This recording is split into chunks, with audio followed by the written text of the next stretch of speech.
नमस्कार दोस्तों, क्या अपने जेट इंजन्स के दम पर अमेरिका भारत को परेशान करने के बाद तुर्की के कान जेट प्रोग्राम को भी बंद करवा देगा? क्यों अमेरिका तुर्की को F-35 जेट्स बेचना चाहता है और अब तुर्की क्यों इन अमेरिकी जेट्स को खरीदने से पीछे हट रहा है? क्या तुर्की का कान जेट F-35 से ज्यादा पावरफुल है? ये सारी डिटेल्स जानेंगे इस वीडियो में। नमस्कार दोस्तों, डिफेंस रेनबो चैनल की डिफेंस अपडेट्स में आपका स्वागत है। तो चलिए दोस्तों शुरू करते हैं।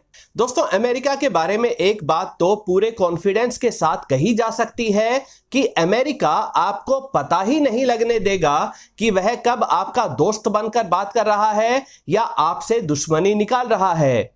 मौजूदा मामला तुर्की का है। उनके 5th जनरेशन के स्टेल्थी जेट यानी कि कान फाइटर जेट प्रोग्राम को अमेरिका ने एक तरह से बंद ही करवा दिया है। पहले तो अमेरिका ने 2019 में तुर्की के ऊपर काटसा सैंक्शंस लगाने की बात कही और तुर्की को F-35 फाइटर जेट प्रोग्राम से बाहर कर दिया। क्यों किया ऐसा इसलिए किया क्योंकि तुर्की ने अमेरिकी पैट्रियट एयर डिफेंस सिस्टम से ज्यादा कैपेबल और ज्यादा रेंज वाले S-400 एयर डिफेंस सिस्टम को रशिया से खरीद लिया था।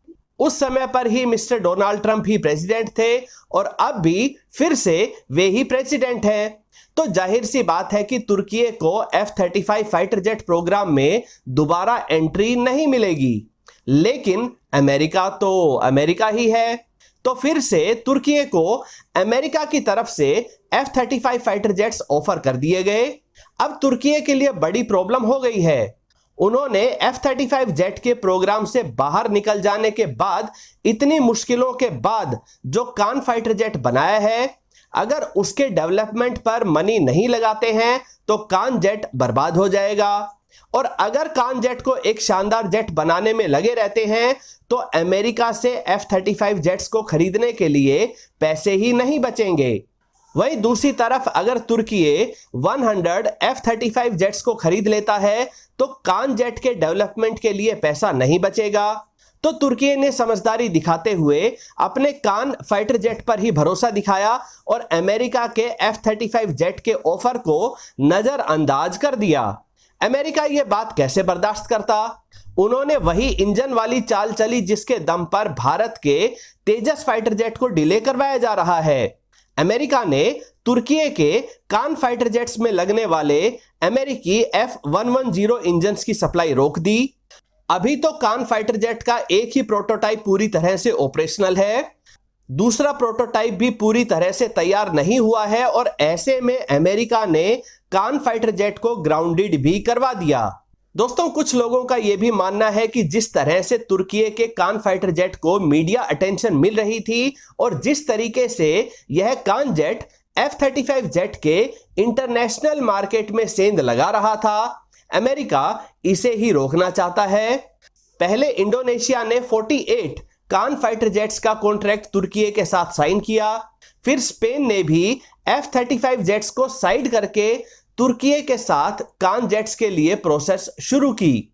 तो इससे अमेरिका को समझ आ गया कि इंटरनेशनल मार्केट में F-35 का एक बड़ा कॉम्पिटिटर कान जेट बनता जा रहा है। तो अमेरिका ने फिर अपनी चाल चली और F-110 इंजन्स की सप्लाई रोक दी। अब जरा सोचिए कि तुर्की को इस समय कैसा लग रहा होगा। उन्होंने अपने कान फाइटर जेट को इसी अमेरिकी इंजन के ऊपर बेस्ड करके डिजाइन किया है। जब शुरुआत में कान फाइटर जेट को डिजाइन किया जा रहा था उस समय तो अमेरिका ने इस इंजन की सप्लाई को चालू रखने की बात कही थी और अब तुर्की जब सारी मेहनत कर चुका है, इस फाइटर जेट को बना चुका है, तब अमेरिका दबाव डाल के कह रहा है कि अब ये इंजन नहीं मिलेगा। तुर्की के साथ ये सब पहले भी हो चुका है जब उनके T-129 अटैक हेलीकॉप्टर के इंजन की सप्लाई रोककर इस अटैक हेलीकॉप्टर को दूसरे देशों को बेचने पर रोक लगवा दी गई थी।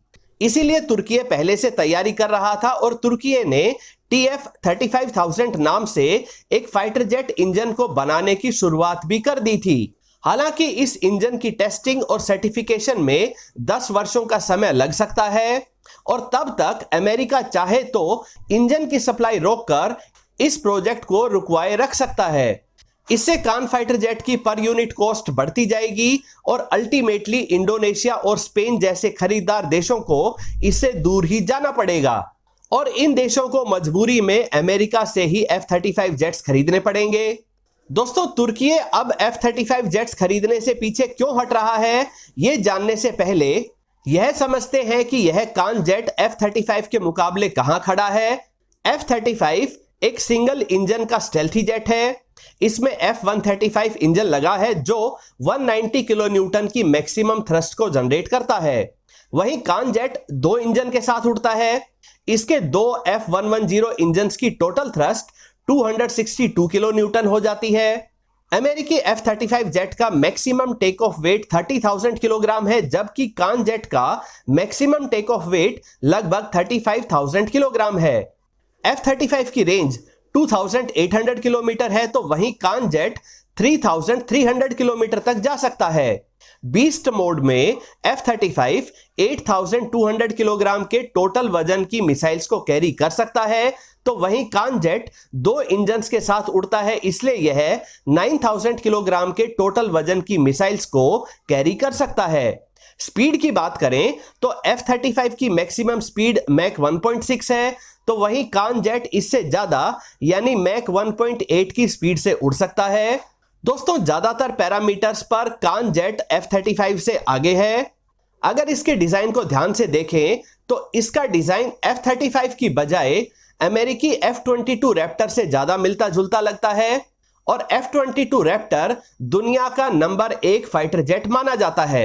दोस्तों, F-35 और कान जेट को कंपेयर करते समय हमें यह भी ध्यान रखना चाहिए कि F-35 की असली खासियत इसकी स्पीड या रेंज नहीं है, बल्कि इसकी स्टेल्थ और एडवांस्ड सेंसर्स हैं, जिसका मुकाबला करना फिलहाल तो कान जेट के बस की बात नहीं है।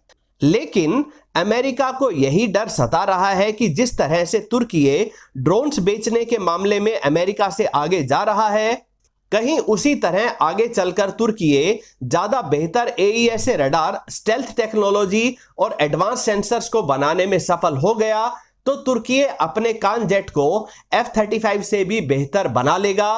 और यही सोचकर अमेरिका अभी से कान जेट को रुकवाने के काम में लग गया है। दोस्तों, अब जानते हैं कि तुर्की अब F-35 जेट को खरीदने से पीछे क्यों हट रहा है। इसका पहला रीजन है ग्रीस के पास भी F-35 का होना। तुर्की और ग्रीस के बीच 36 का आंकड़ा है, यानी ये दोनों देश एक दूसरे को बिल्कुल पसंद नहीं करते हैं। ऐसे में तुर्की को कमजोर करने के लिए अमेरिका ने पहले ग्रीस के साथ 40 F-35 जेट्स का कॉन्ट्रैक्ट कर लिया और अब ठीक वही F-35 जेट्स तुर्की को भी बेचना चाह रहा है।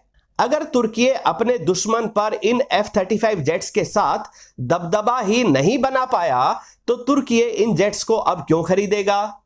F-35 जेट से पीछे हटने का एक कारण यह भी है कि अब खुद अमेरिका तो 6th जनरेशन के फाइटर जेट को बना रहा है, तो उस 6th जनरेशन के फाइटर जेट प्रोग्राम में तो अमेरिका तुर्की को शामिल नहीं कर रहा है। लेकिन फिर भी अमेरिका उस F-35 को तुर्की को बेचकर प्रॉफिट कमाना चाहता है, जिस F-35 की टक्कर का कान जेट तुर्की पहले ही बना चुका है। इसके अलावा जिस तरह से पिछले कुछ समय से F-35 जेट्स लगातार क्रैश हो रहे हैं और जिस तरह से छोटे छोटे फॉल्ट्स की वजह से पहले भारत और उसके बाद जापान में F-35 जेट कई दिनों तक खराब खड़े रहे, उससे भी F-35 जेट को काफी नेगेटिव पब्लिसिटी मिल रही है। इसी कारण कई देश F-35 को खरीदने से पीछे हट रहे हैं। इसके अलावा अमेरिका कैसे भी करके तुर्की को S-400 एयर डिफेंस सिस्टम से दूर करना चाहता है। F-35 के बहाने अमेरिका तुर्की के S-400 एयर डिफेंस सिस्टम को डीएक्टिवेट करवाएगा और फिर इन रशियन एयर डिफेंस सिस्टम्स को अपने कब्जे में लेकर इनकी टेक्नोलॉजी को डिकोड करवाने की कोशिश जरूर करेगा। जाहिर सी बात है, इससे रशिया बहुत ज्यादा नाराज होगा और तुर्की रशिया को अपना दुश्मन बनवा बैठेगा।